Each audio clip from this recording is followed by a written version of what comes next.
Hello everyone, my name is RagingRaptor and I welcome you to a new Explained. And today we have a look at the crafting event in War Thunder called Strategist.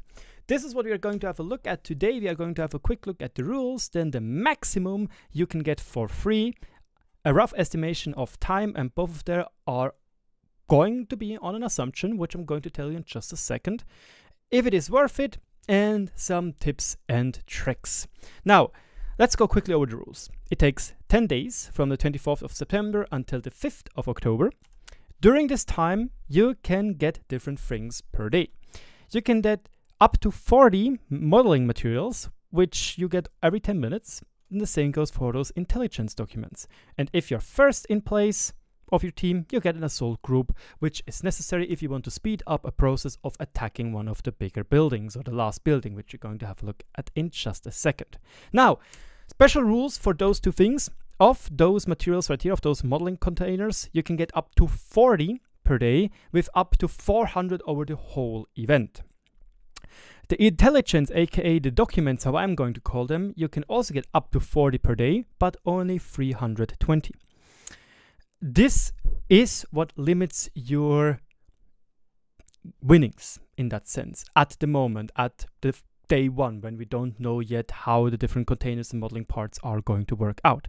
You can get offensive plans if you're very lucky, but again, they are random and they are rare. Right now, they are getting sold for 100 KGNs.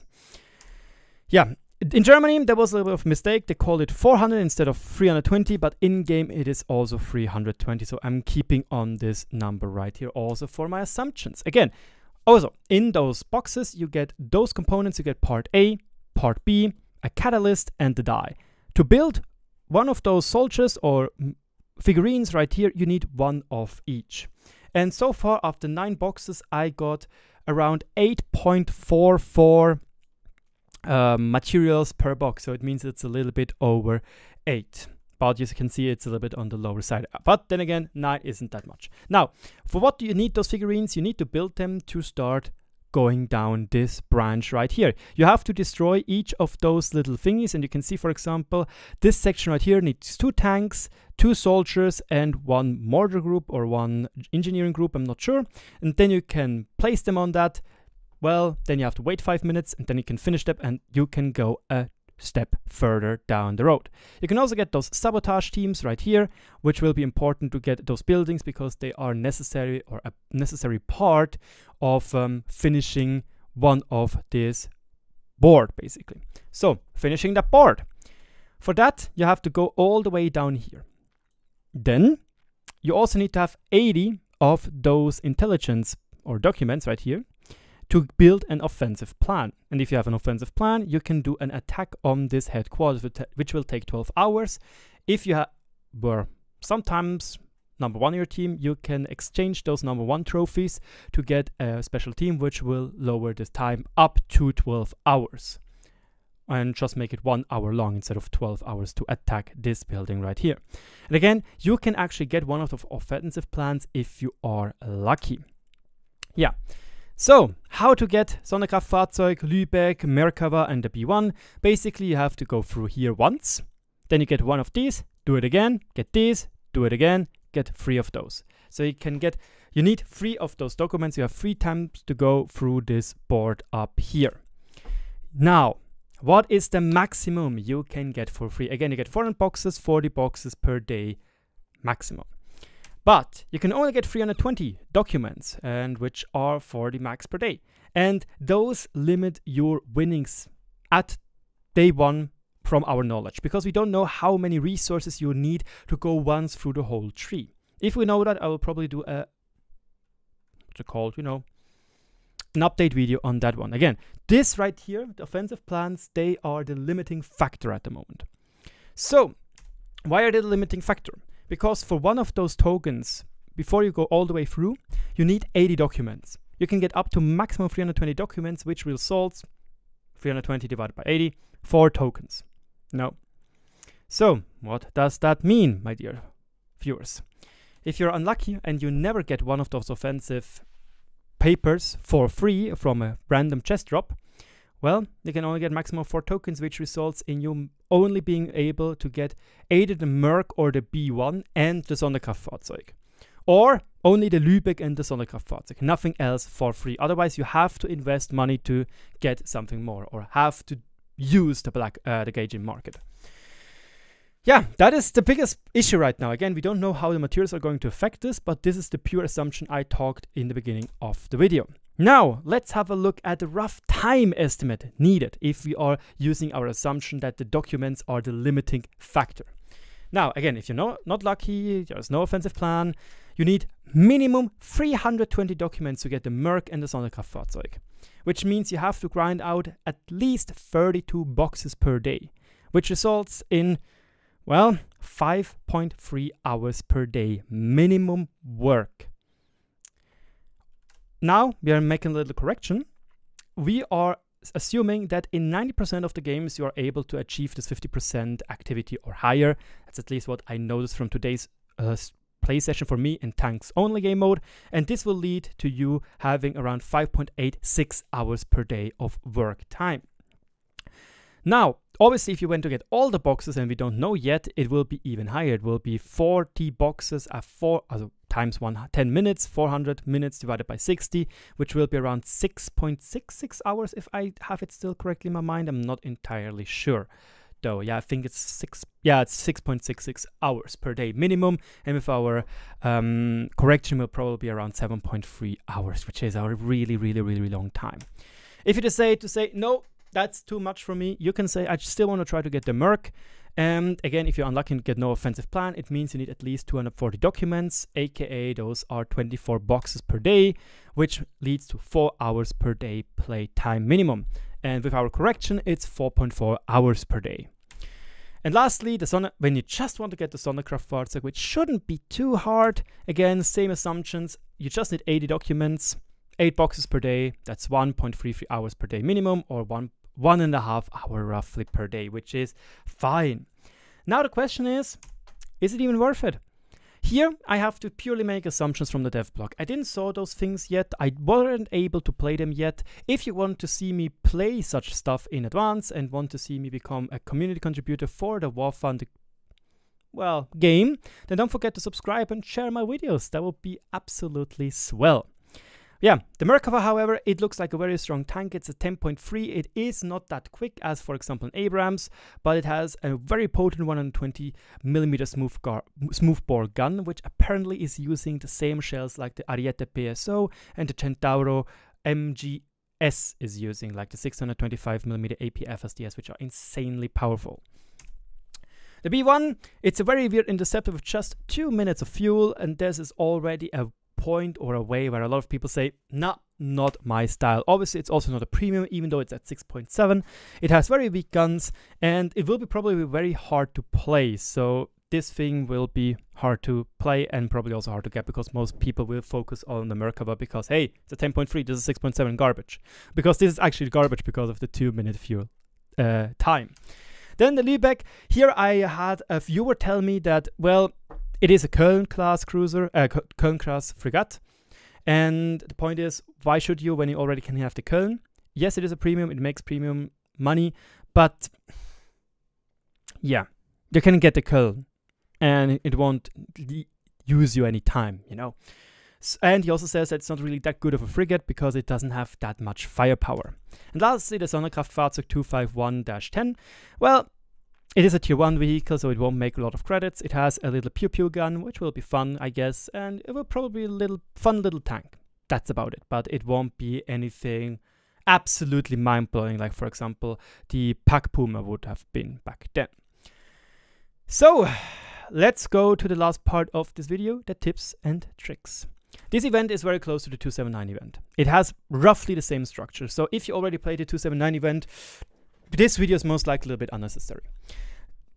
Probably very important is to keep in mind, wins and loses do not matter, okay boys? Just play the game as you always do, don't care about wins or loses. If you want to grind the first place to accelerate your attacking on the main building, on the last main building, my friend suggested to probably play 10.3 Air RB, because there, if you are in a good missile carrier like a Draken or FGR2, you can do a loads of damage, loads of kill, and probably get a lot quicker the top places. Point is, they are faster, they are quicker games, and usually they are getting quick into, like they are like just 5 minutes. So you will be able to get those things very frequently if you are a decent pilot. However, he says, I would also say that tank battles often are longer, which means you have longer battle times. You don't need to wait so long in the queue. So it is actually a better idea to play tank battles. Because, for example, if you die at the beginning of the game in a playing game, 10.3, you will most likely not get the 50% activity, which will be very, very bad for you. And this will be a problem, obviously. Then my friend suggests build after each game, limit the downtime, and especially because the last building is the toughest with a maximum time of 12 hours to be attacked. So keep that in mind. Also important is you can build the single components yourself. And we're just quickly going into the game to show you that. Again, go into shop, workshop. Here you have your components. Here you can, for example, see what you have as a assault group. And for example, for 10, you can make a company, which reduces the time by 25%, with 30, 4 times, and with 50, 12 times. Here you can open your boxes if you still have one. Here you can go to the map, and here you can see, there we are. And for example, here I would still need a motorized infantry platoon and a mortar platoon to attack this position, but I can't. But this one is finished, so I can press on finish. Now this is done. And now I can focus on the next one, which needs those 2 things and this 3 times right there. So this is how you get into that. And again, use the marketplace for selling. When you need double stuff, double the resource. It does need double the resources though, so keep that in mind that you are not overdoing it. Because again, for example, if you want to sell the mortar platoon, you need, instead of 1 resource to do them, like again here you can see 1, 1, 1, 1, 1, you need 2 of them each, and then you can try to sell them. Right now they're very cheap. You can also buy them if you're really necessary. You can see 0.19 GYNs, I guess, cents or something. I don't know, 19 cents, 18 cents. In general, just use the black market. It's a very good thing. I personally say, if you have a job, relax. Get as far as possible and maybe buy the missing stuff at the end. Honestly, at this point, don't kill yourself about it. Don't go mad and molding, about this stuff. It is a grand event. It is made for you to invest money. That's how those companies work. It's the same way how World of Tanks works. And again, this is my final tip for World of Tanks and this in general. When there is a marathon, when there is an event, like this, for example, because this is basically over the whole time. In the marathon event in War Thunder, the summer event, you had to do like daily requirements. This is a little bit more relaxed, I personally would say. Problem is we don't know yet what we have to get anything. That's the problem. That's the oh no part. But, and again, this is a big but. Get as far as you want if you don't really care too much. You can still, at the end of the event, sell the things you didn't need. If you don't want them anymore, you can buy the stuff you need at the end of the game. Here, it is actually very cool that you can help each other. You as a player and you as a seller, you can play each other. And I still suggest wait till the end and then start to weigh your money makings. Weigh your chances, how much do I have to invest to get everything, and how much do I have to invest to get through the whole tree, etc., etc., etc. That's everything I'm having as tips and tricks. Now let's go to the conclusion. This event looks again a little bit like a dick move, obviously, because if you're unlucky, the maximum you can get, and again this is if you're getting unlucky, is just the Merc and the Sonderkraftfahrzeug. If you are a die-hard War Thunder player, which plays the game for days, hours, straight sessions, you for example have holidays, vacation, maybe you, because of Corona, you have a little bit problems with a job, and you just want to let steam off, just play a game you have fun with. It's a little bit of a big punch into the nuts of those players. Why? Because they limit the amounts of boxes and documents you can get per day, which is very, very, very sad, I would say. So yeah, that is not really cool, in my opinion. This is my first grind event or crafting event in this section, so maybe everything I did here was wrong. I don't think so. I was going through it with a friend of mine and I was looking at other stuff on Reddit, and the times do check out. It will be very interesting to see after like 2 or 3 days when people finished 1 or 2 of those trees and add up how many resources they really need. Then it will get interesting, and I'm probably going to do another video and see what is the limiting factors. Is it the documents or is it the resources? If you enjoyed the video, let me know in the comment section below with a thumbs up and a comment in general. Let me know if you're new to my channel and want to subscribe to me, because that would be absolutely amazing. I try to do more informative videos like this where we do some calculations and stuff, go through the events again, give some tips and tricks, because that is just how I roll. Again, if you want to see me grow and become a content creator for the War Thunder team, don't forget to subscribe and always watch every latest War Thunder video. My name is RagingRaptor. Thank you so much for your attention. Have a great time, have a great day, have a lot of luck and a lot of fun in the event. Cheers, stay healthy, and I'll see you in the next video.